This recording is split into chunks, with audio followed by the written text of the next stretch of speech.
Did my walk and got home about 2 hours later. I was tripping majorly, so the walk ended up taking a lot longer than it needed to. When I got home though, my next door neighbor was standing in her doorway talking to another neighbor who was standing outside.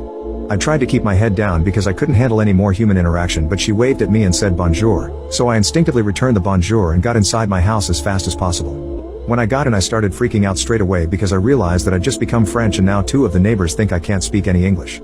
The next day when I woke up, I realized the best thing I could do, as an Englishman, was just live with the lie for the rest of my short stay in this house to avoid the excruciating embarrassment of having pretended to be French for seemingly no reason.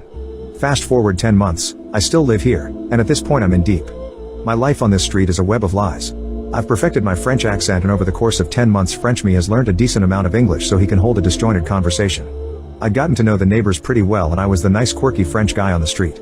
I didn't let the lie slip ever, because every day in every conversation I had just meant that it would be even worse if anyone ever discovered I wasn't French. If I had friends come over, I don't have many, so it wasn't too bad. They would never speak to the neighbors because of my strange situation. Most of them found it amusing, at least. Things were going okay, and I wasn't too worried about being exposed anymore because I'd gotten so used to it.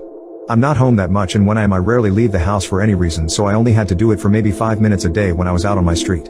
If anything, it was a nice way to spice up my day when I got to take on my French persona. French me somehow had much better social skills than the real me, even if his English was a bit limited.